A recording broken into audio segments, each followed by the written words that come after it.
can. Yeah, that's what I'm talking about. To celebrate our 4th anniversary, we have 4 big events, and you're invited to all of them. She got a lot to say. Let's do this. Let's get it on! On Wednesday, June 18th, we go live on C-SPAN for the 2nd consecutive year with our Climate Justice plus Black Health Symposium. Tavis Smiley will moderate an all-star panel of thinkers and influencers as we continue our vitally important climate justice work. Hey, Tavis Smiley, talk about. On Thursday, June 19th, you're invited to join us as we celebrate Juneteenth and our 4th anniversary. There will be plenty of food, fun, great music, good vibes, and all of your favorite KBLA Talk 1580 hosts will be there. Yeah, man. Flip the beat. On Saturday, June 21st, there are 2 big events you're invited to attend. I can't wait to hear it. This year, KBLA Talk 1580 continues its annual partnership with the Empowerment Congress for a community celebration and dialogue to educate, engage, and empower. This year's theme is resilience in the face of chaos. Can't wait to see what's up next. Y'all ain't ready for this. And new this year is our State of Black Women in Los Angeles Symposium, moderated by Dominique DiPrima, with a luncheon to follow. Dominique will be leading a dialogue with some of the most impactful Black women leaders in Los Angeles, and you're invited to join. This is it. All of these events are free, but seating is limited, so you must register in advance at our KBLA1580.com website, where you can find all the details you need about each event. Check it out. It's our 4th anniversary, and we would love to celebrate it with you. I love you guys so much. There's nothing you can do about it. We're KBLA Talk 1580. The only black talk radio station west of the Mississippi. Thank you for having our black. Happy anniversary, KBLA! We love you. Love you.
KBLA Talk 1580. Happy heavenly birthday to Betty Shabazz. Today is her birthday.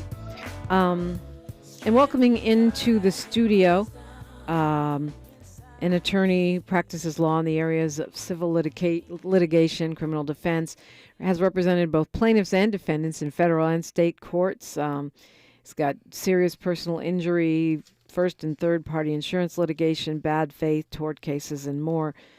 Providing legal counsel for a variety of areas. We are getting our court TV on today. I'm welcoming in attorney Dominique Westmoreland. Good morning. Good morning, family.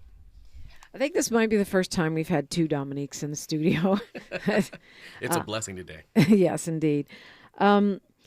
Your case, the case that you came to talk about, is really disturbing for those of us who are parents, which is a lot of our KBLA delegation. And your client, Daphione Smith, will be joining us in just a little bit. But kind of lay out the facts of the case, if you would.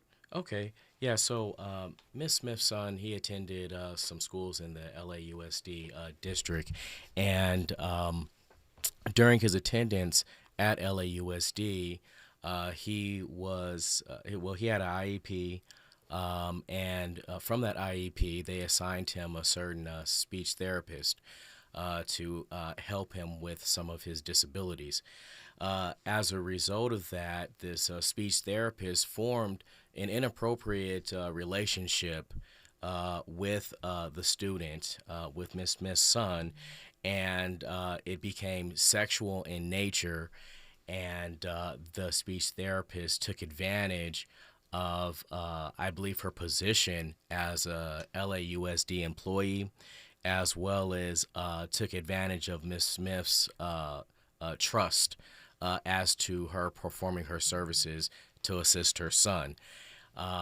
Long story short is during the course of this speech therapist's involvement with the student, like I said, there's allegations of sexual abuse. The speech therapist is still employed by LAUSD. Wow.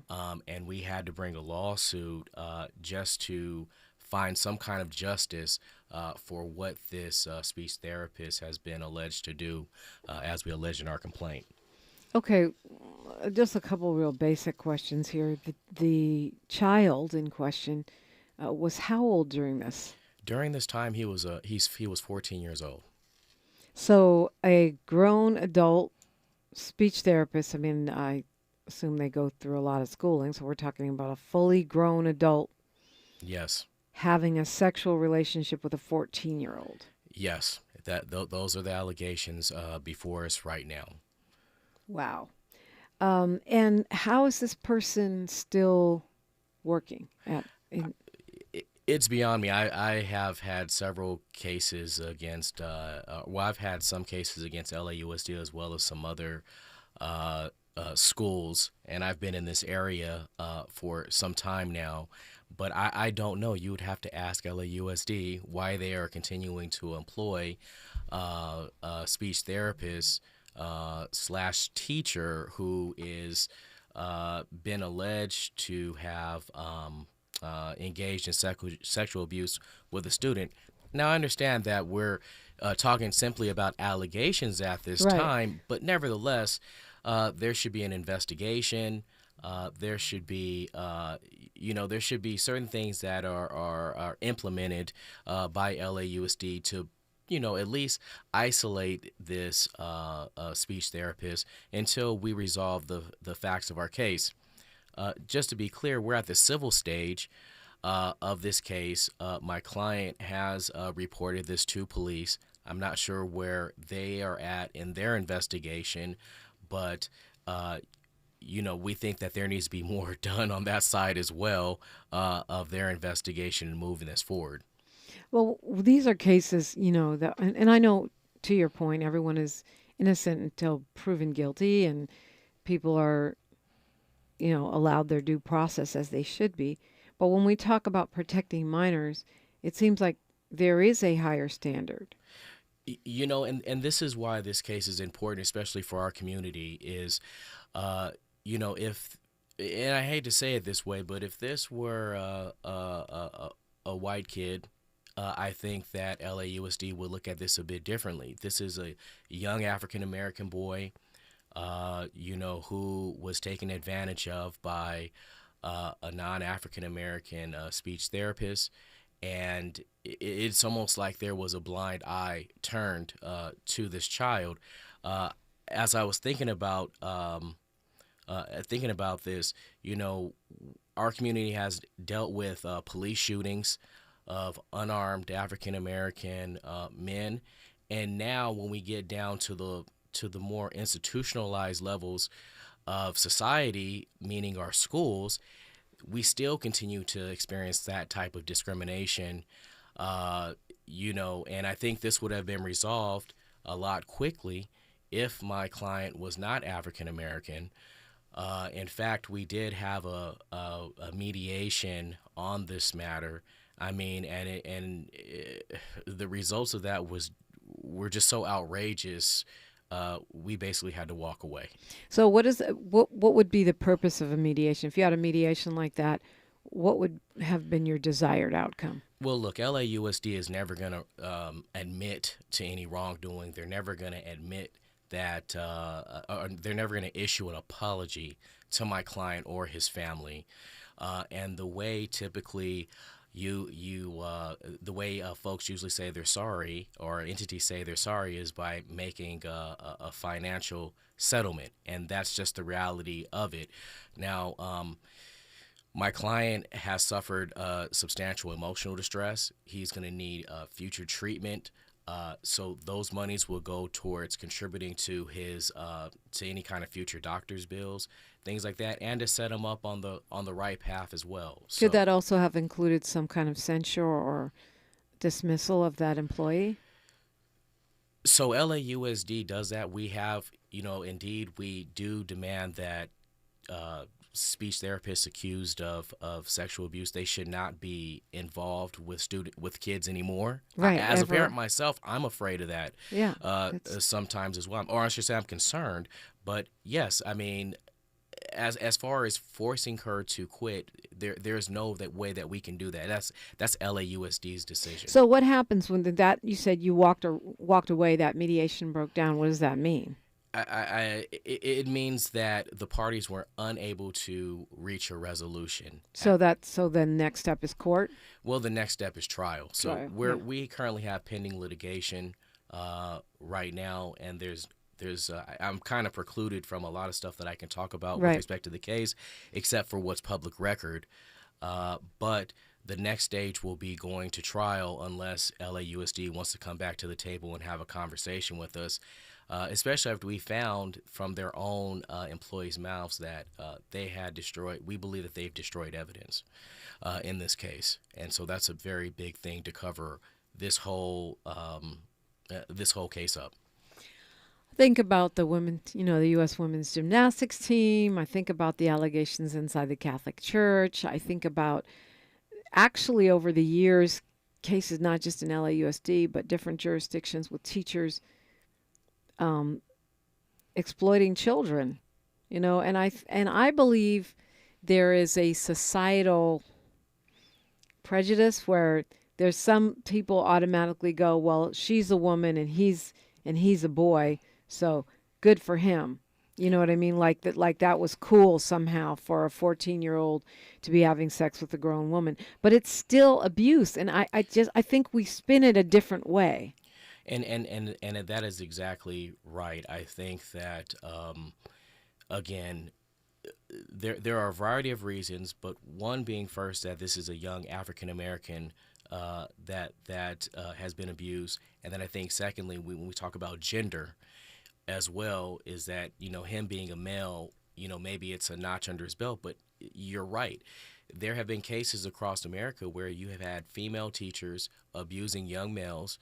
The young males don't know anything, and they're kids at the end of the day. 14 is a child. That is a child. I mean, it's really a baby. Exactly. So, I don't care how big or tall or how they look. 14 is a baby. And we really don't know the full psychological effects that it's going to have on this kid as he develops. I mean, he already has a learning disability. He's on an IEP that he has to deal with, and so IEP is an educational plan for children that have challenges. Thank you.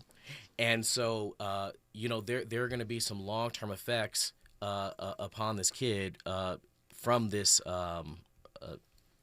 this interaction with his speech therapist. I mean, she's went so far as, kidnapping him. There's an allegation of kidnapping where she kidnapped him, kept him at her house. She basically, here's the thing. She tried to present herself as wanting to help and almost having a savior type complex, in our opinion.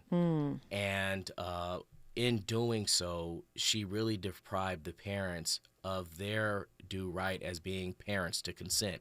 If they wanted this teacher to allow their child to go at her house, she should have simply asked. If she wanted to provide further educational services, she should have asked. She didn't do that. And, some of the things that I have discovered in this case have been truly outrageous as to why this teacher has engaged in such conduct. And the only thing that I can surmise is that she took advantage of this young man because he's African American. She wouldn't have done it to any other. You say some of the things you've discovered in the case. Well, give me an example what you're talking about. From the destruction of evidence, from her, she claimed that she built a room for him at her house. Yikes. She claims that that she didn't call. She claims that she was helping the family, but the reason why he had to spend the night at her house is because the parents weren't answering the phone. And so she had to take him back to her house in Santa Monica. By the way, she lives in Santa Monica, all the way from South LA is, I guess what we're calling it now, is South LA. And then, she would drive from Santa Monica to South LA. The parents wouldn't answer. And then she was compelled to take the child back to her home, which is absolutely ridiculous. That's crazy. The child has a mother and a father. They all have cell phones. That sounds creepy. I built a room. That's giving, yeah, that's giving psycho vibes. We're talking with attorney Dominique Westmoreland. When we come forward, we're going to meet the child's mother, Daphione Smith, and we'll continue this conversation. 800-920-1580. If you have a question, if not, don't worry, I got them. It's KBLA Talk 1580. Say the quiet part Out loud. KBLA Talk 1580.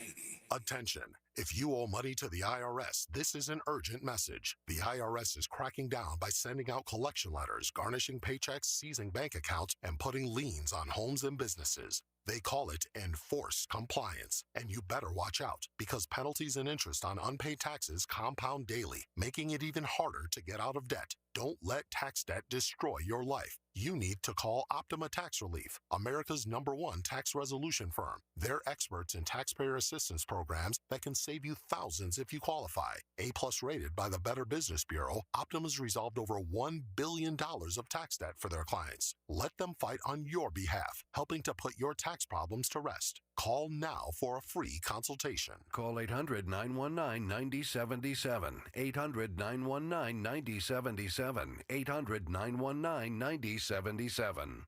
Optima Tax Relief. Some restrictions apply. For complete details, please visit OptimaTaxRelief.com. You really about to do it? 40 acres in the mule. This is bigger than the music.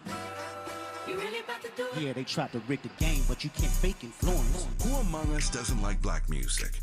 But Kendrick is right.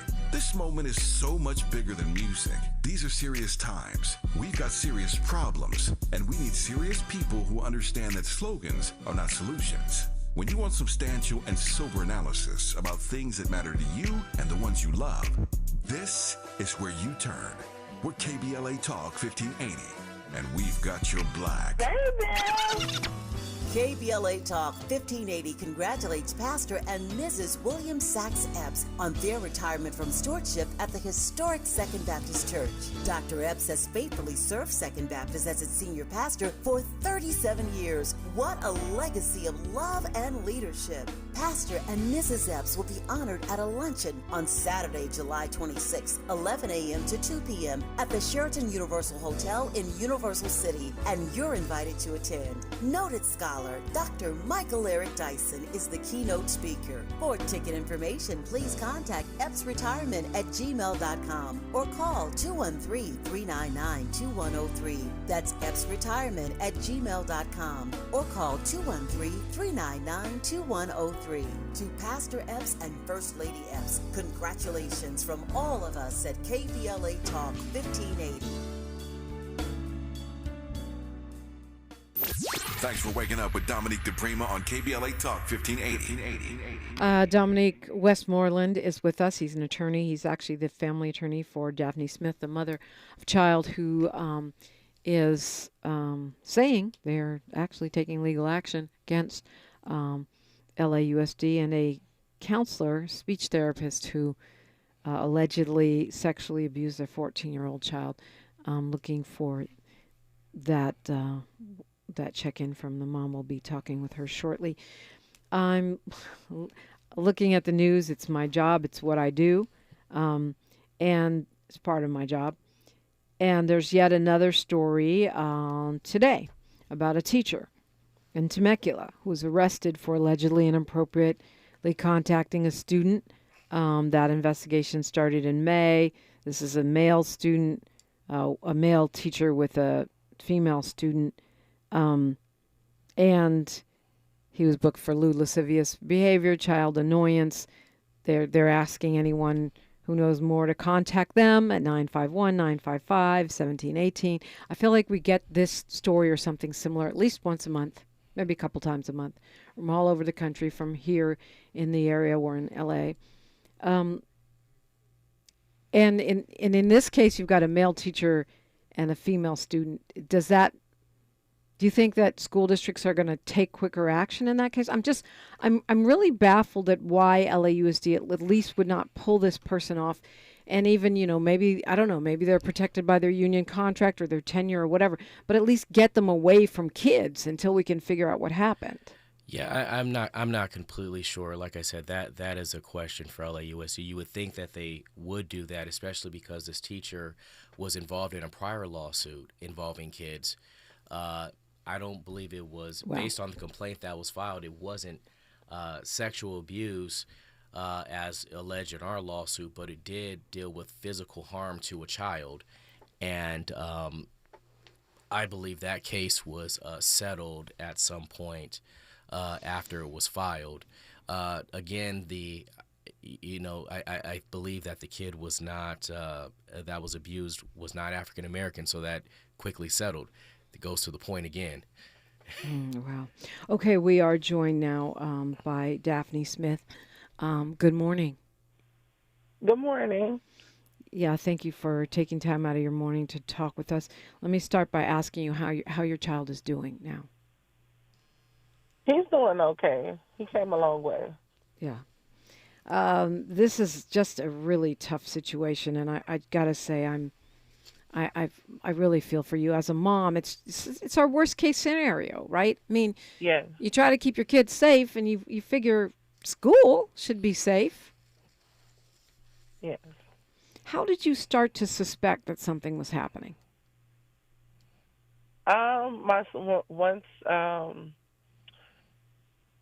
First I had allowed the speech therapist to do tutoring with my son after school.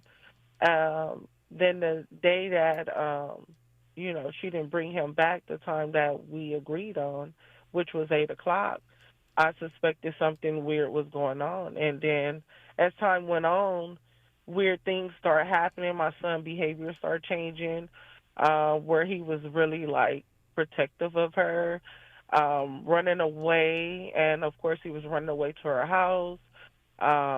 He was, she was introducing him to, marijuana.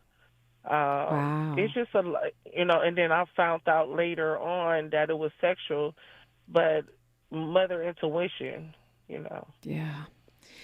So when the behavior started to change and you started to notice that, what did you do?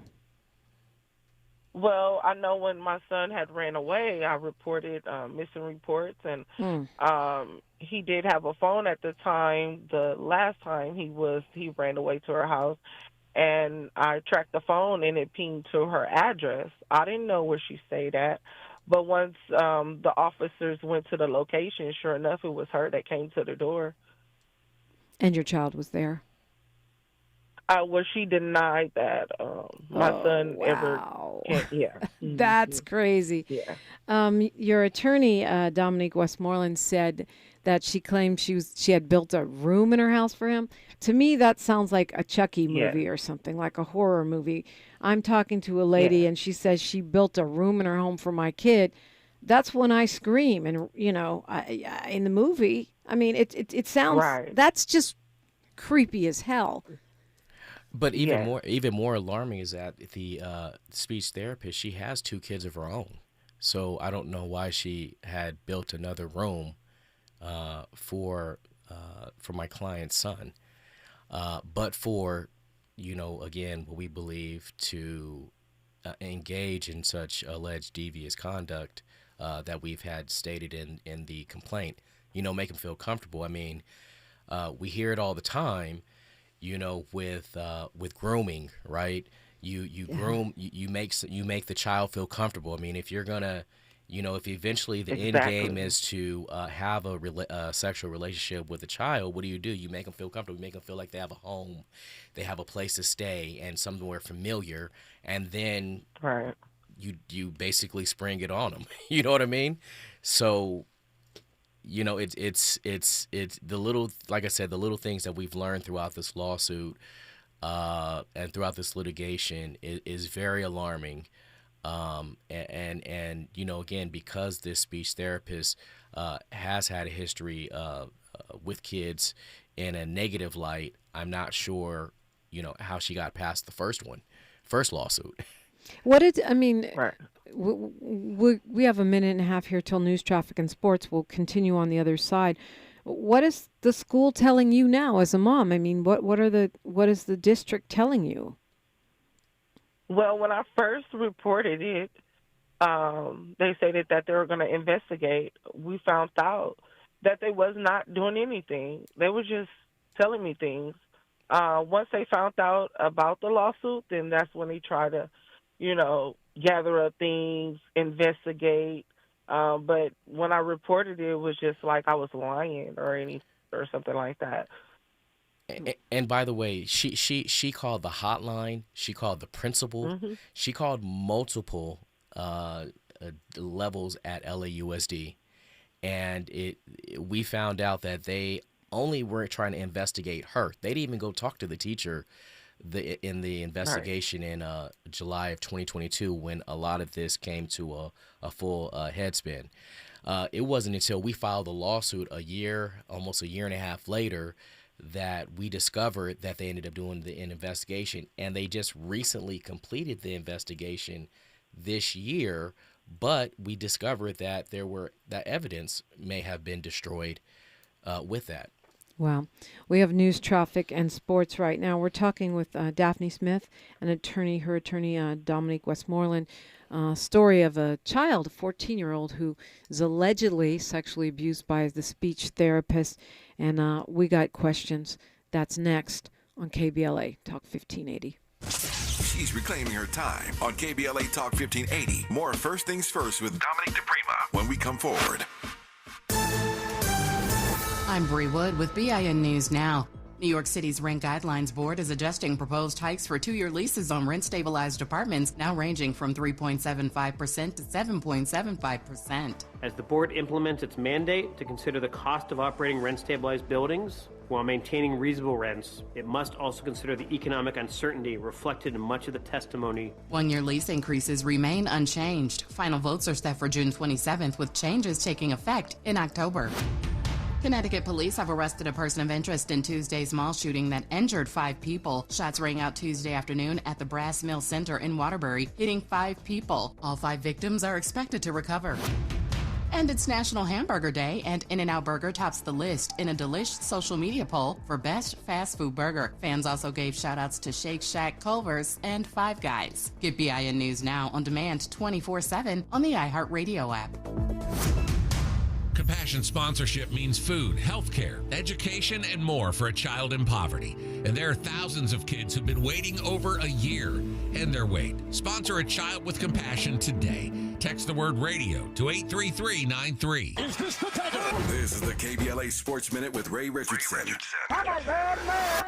The LA Sparks missed out on the chance to reach 500 for the first time in 2 years. They lost at home last night to the Atlanta Dream 88-82. The Sparks dropped to 2-4. Next game for the Sparks is Friday night in Las Vegas to play the Aces. The Dodgers pulled away for a 9-5 win in Cleveland. Third straight game for Shohei Ohtani with a home run. He now has 20. The Yankees held on for a 3-2 win over the Angels in Anaheim. 4 straight loss for the Angels after their 8-game winning streak.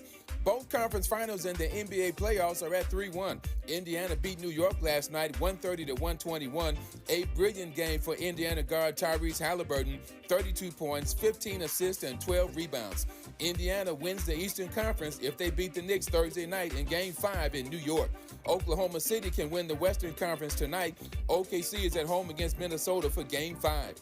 No debates, no speculation, just the info you need. That's your KBLA Sports Minute. I'm Ray Richardson on KBLA Talk 1580. Thanks for starting your morning off with a voice that speaks truth to power and the powerless, getting to the heart of what matters most in our community. This is where authentic conversation meets real action. From breaking news and politics to culture and community solutions, this is where you hear perspectives you won't hear anywhere else. This is where we come together, get informed, and make change happen. You're inside First Things First with Dominique DiPrima on KBLA Talk 1580. Good morning, sunshine. You make my day. If you need to hire, it seems like the whole process can be exhausting.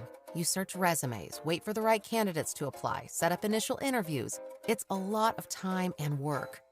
Well, what if you could meet with qualified candidates for your job the very next day? Now you can with Zip Intro from ZipRecruiter. And right now, you can try it for free at ziprecruiter.com/free.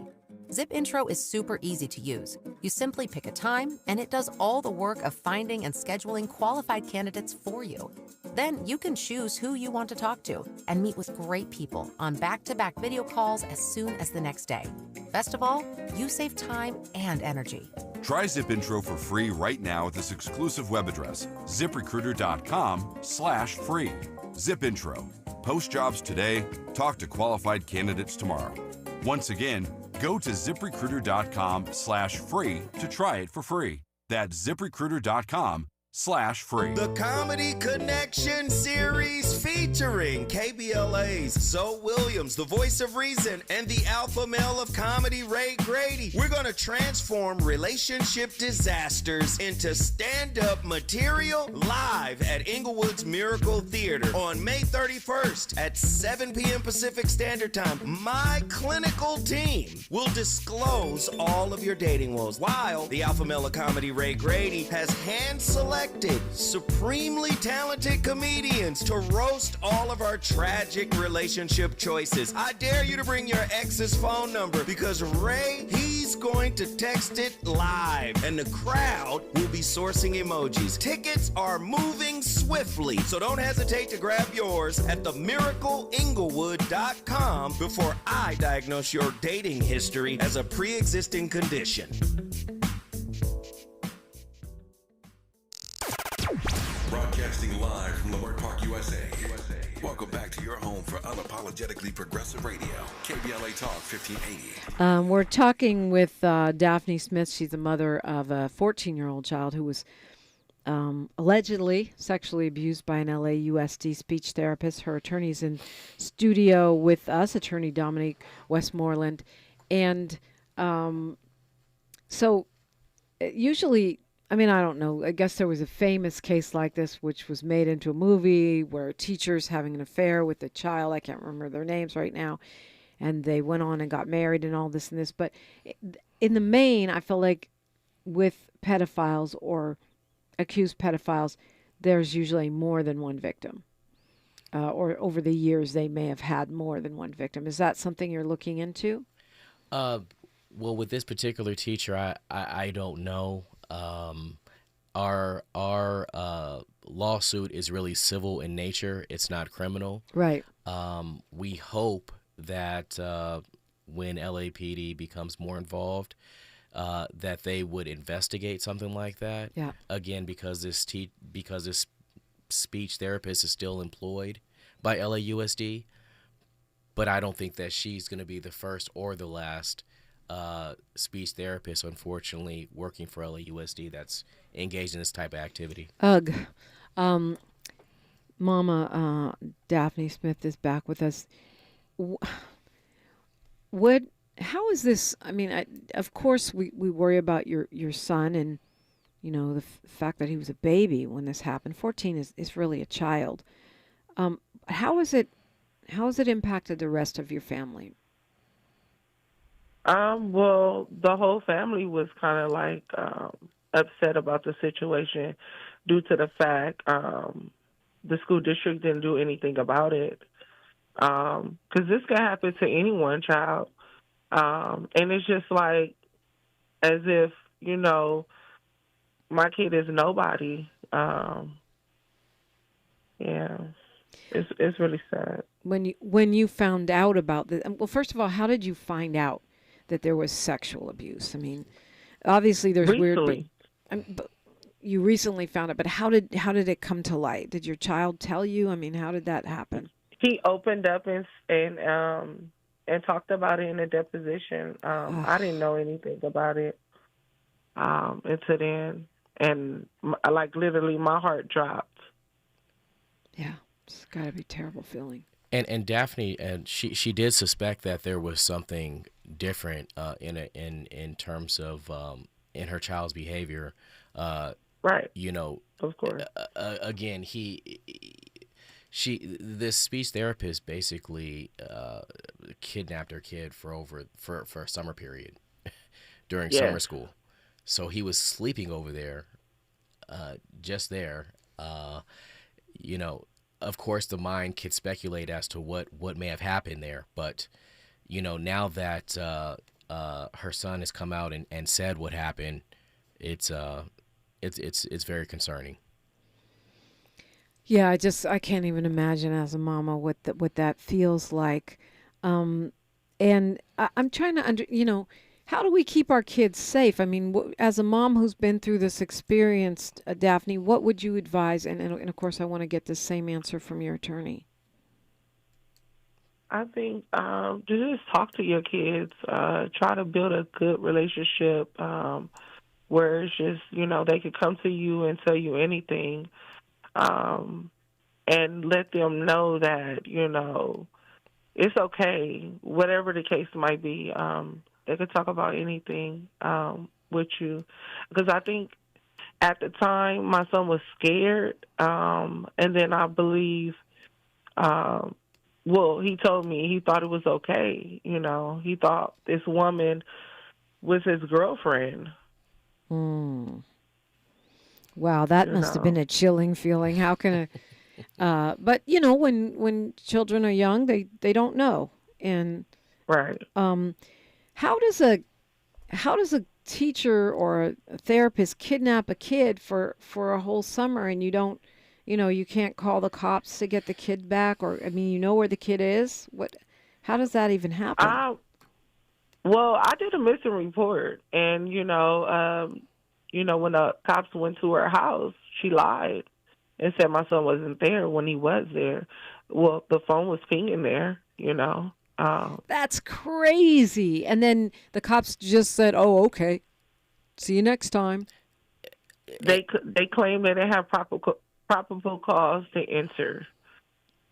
Yeah, and that's some of the things that we learned during this lawsuit. And again, Daphne had went through a lot of different channels of reporting this to LAUSD. And in fact, we learned that the speech therapist was basically using her employee status with LAUSD to convince and persuade other LAUSD principals that she was something more to this child, that she had some kind of authority or consent from the parents to do what she was doing. For example, LAUSD has a policy where no teacher employers are supposed to transport students. Yeah.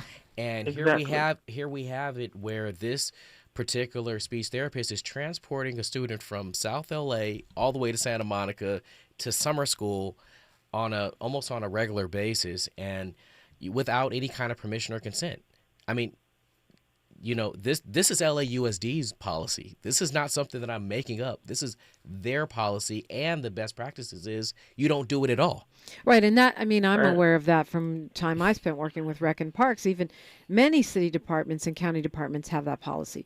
You're not supposed to be driving a kid around unless you're a bus driver, and that's your job. And even some of the reasons that she provided why she was doing this, or if she couldn't get in contact with the parents, look, this is, to me, she's a mandated reporter. If you could not get in contact with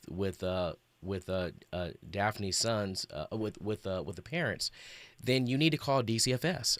That is the default position as a mandated reporter. She didn't even do that. Mandated reporter are people that work for the city, county, whatever, that have the obligation to report. The legal obligation. The legal obligation to report untoward behavior or abusive behavior abandonment would be one of those. Or child neglect. Child neglect, yeah. You know, and this would have, if what this speech therapist was saying is true, she should have contacted DCFS or some kind of law enforcement agency, and none of that happened. Right. Imagine if you took every kid home that you thought was neglected. You would need a giant mansion. What should we as parents know, do, think? I mean, in this kind of scenario. You know, it's a scary in this case because, again, Miss Smith, she did everything that you can possibly think about as a parent to have done. Called law enforcement, called LAUSD, hotlines, things of that nature. I do think, and to piggyback off of what Miss Smith said, is that you do have to create a safe space for your child to ensure that they can come talk to you about anything. And you just have to be perceptive as a parent. I know that we all have busy lives. I'm a parent myself, very busy attorney, but we all have to make that time, in whatever fashion we can, to notice differences in our child's behavior and their demeanor. And again, it's hard to say in this case because Daphione did all that. Yeah, well, that's what I'm thinking, because I know sometimes as black parents, we can be dismissive. Go hug your weirdo uncle, Sal. Or, stop making me look, don't embarrass me. Right. Do as I say, not as whatever. And we can be harsh that way and sometimes dismissive of our children. We don't listen enough. But Daphione, it sounds like you didn't follow that protocol at all. You were very much listening to your child, figuring out what was going on, and respecting his voice. But he was being allegedly being manipulated by this adult. And so, I don't even know what to say as a mom. That's part of what's terrifying me, because I always say, listen to your kid. If your kid doesn't want to hug that auntie or go over that friend's house, I was one of those mamas that never wanted, have the kids spend the night here.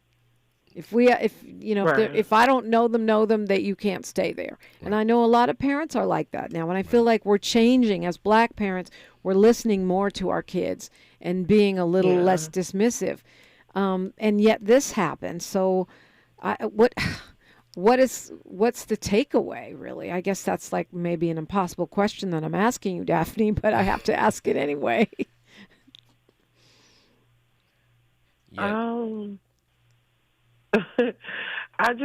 don't know, with this situation, it's kind of like, I don't trust anyone. I'm scared to allow my kids to go outside and play or, talk to a teacher or anyone alone, because you just never know. Do you feel like is there anything we can do that would support you and your family in getting through this time? And you know what I mean? Obviously, you have an attorney, you have a civil case.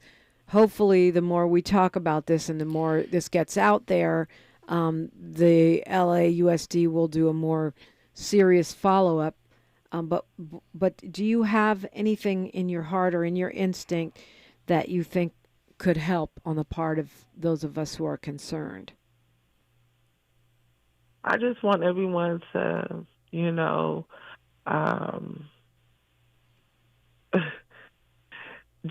I really want this lady to, go to jail, to be, because I feel like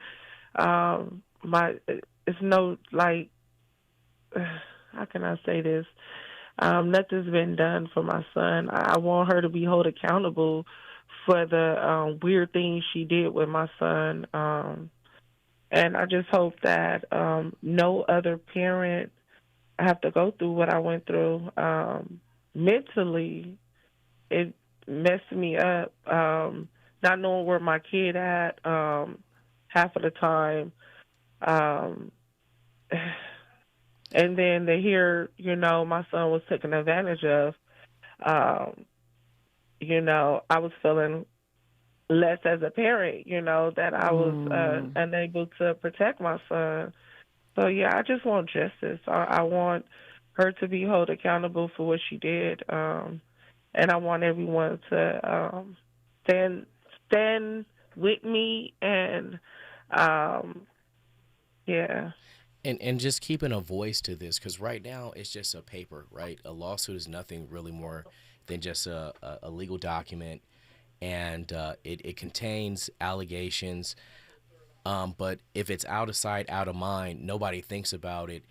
And as Daphne said, she wants this teacher to be held accountable. But there's, but in an expansive kind of view of it, we want all teachers who may be currently engaging in such conduct or in past conduct, that they also be held accountable. And this is just one lawsuit that if the voice of the community is behind it, that we can prevent future abuse and bring to justice past abuse. I mean, yeah, we try to keep our kids off the streets, out of gangs. We try to keep them out of crime. We're not going to try to keep them out of school. We try to keep them in school. So school has to be safe. And how can, I understand what you're saying, Daphne, but how can you be holding yourself to, your own feet to the fire and saying you're less of a parent when you advocated for your child to be where they're supposed to be, which is school, right? If we can't have our children safe in school, then where the heck are they safe? And LAUSD won't change their policies because there was some information that we found out that where this speech therapist allegedly tried to unenroll Miss Smith's son from one school and enroll him into another without her permission or consent or knowledge, for that matter. And again, she was. That's not illegal? I don't know if there's criminal penalties, but morally and ethically, definitely. And so she was using her authority as a LAUSD employee to navigate the system, if you will, to accomplish that goal. Wow, that's that, and we wonder why so many black kids come up missing. That's crazy. Right. So how have you had your kid? Has your child been in therapy? Have you been? How are you handling this as a family? He's actually right now in a treatment facility, trying to work on everything he's been through. He has a counselor. He does groups on a daily basis. But he's coming around. Yeah. Well, clearly he has a mama and a family that's committed to him, so that's a huge piece of the puzzle. I think about children in foster care or children that are in the system that encounter this kind of abuse and don't have, and don't have a Daphne to go everywhere and file all the reports and knock on the doors and come to the radio stations and, and it makes my heart hurt, because what happens to those people? What happens to those young children? Agreed. And again, we do appreciate you spotlighting this, if you will, out of all the stories that you could be spotlighting and raising a concern, because LAUSD is one of the largest school districts, and most of our children in our communities attend these schools, and so we want to ensure that and I think Daphne would agree that this doesn't happen to anyone else, and we want to prevent that. So we do appreciate you guys taking the time to spotlight this issue, because it's very important, and I think we get left behind as a community when we raise issues like this all the time. And I hope that you guys will, continue to follow up with us so we can track what happens, because that's important too. The news cycle moves so fast. Yes. But if we don't protect our children, no one else is going to do so. And that's become clear time and time again. And that's absolutely right. And so, I just want to say, if anyone else out there has experienced any kind of child sexual abuse, that they can give us a call. We're more than happy to talk to them, to help them navigate through the legal process. It's the Westmoreland Law Firm, and that's the number is 424-285-5362. And if anybody needs any help, we're glad to help. We've kind of developed a space in our practice area for this. So say the number again. Yes, it's 424-285-5362, and our website is www.wml-law.com. wml-law.com. wml-law.com. Miss Daphne, have you experienced, we were talking about this with the attorney a little earlier, have you experienced any folks downplaying it, like whether it be in your family, the public, other teachers kind of going, attaboy, oh, yeah, your son is he's a real man, having being with a teacher, or just saying, having this attitude that somehow, even though he was only 14 when this started, that it isn't abuse? Yes. When I spoke with the principal at Marina Del Rey at the time, and I reported it, she was like nonchalant about the situation, just bringing up, my son don't listen, he don't follow directions and different things like that. And that's not what I was, calling her for. And I just felt like, she didn't care about my son. I just feel like the whole school district didn't care because they didn't pursue the investigation until it was a legal matter. And I just feel like my son probably wasn't the only kid that was done like that. Why have a hotline? Why say report it if you're not going to do anything about it? What's the point? Yeah, it's a great point. Morris Phillips in our YouTube chat says, I wouldn't give a ride to a kid from our church Sunday school. Never forget that they are children. Never forget. And I think we do forget that they're children. I feel like our society as a whole, Daphne, we're having a bit of a reckoning with this. You see the videos on social media now. This is how they treated Justin Bieber when he was a kid. This is how they treated Britney Spears when she was a child. And finally acknowledging that children are not adults. Even the last place for that recognition will be black kids, because adultification is something that's routinely done to our children. They give them 3, 4, 5 years of added age, right. No matter the size, and it's typically our children that are being thrown down to the ground and our children that are being abused. But do you feel like that this, and also the fact that so many of our children come up missing, is shifting the narrative to at least be able to acknowledge that this is abuse and that this is something that's not or should not be acceptable to society, whether it's happening in, from a priest, a cop, a teacher, or just or a celebrity, or just a regular old pedophile? Yeah, again, the more we spotlight these kind of issues, I think it starts the conversation about how important this issue is. I mean, indeed, we've always known that child abuse is or alleged child abuse is an important issue, but it's something very important in our community. I recall, when I was coming up, mental health for our community wasn't that important. We just always plunged through. And now in society today, we look at the mental health of our folks. I see some of the commercials now. You see us in those commercials. Right. We're all protecting our peace, quote unquote. Right. So, but now, we need to do a deep dive into that with child abuse within the African American community as well. And I think that's been a neglected area, because oftentimes when you hear about the child abuses with the Catholic Church, and typically those are not African Americans, those are typically, our white counterparts or our Latino counterparts. And, but it is happening in our community where our African American kids are being abused and by the people closest to them, which are the teachers, and they're being groomed. And that's a sad thing. A reality to have to grip with today. Yeah. Well, I want to commend you, Daphione Smith, for your courage. It's not easy to come forward. A lot of times we also have a culture of cover-up and shame, sadly, in the black community, particularly when it comes to anything to do with anything sexual at all. And sometimes we don't believe our kids. And I will tell you, as a survivor of a childhood sexual abuse myself, those things impact you for your whole life. And it's really important to have people believe you and stand up for you. So I really, I'm proud of you, and I commend you for that. Thank you. Thank you.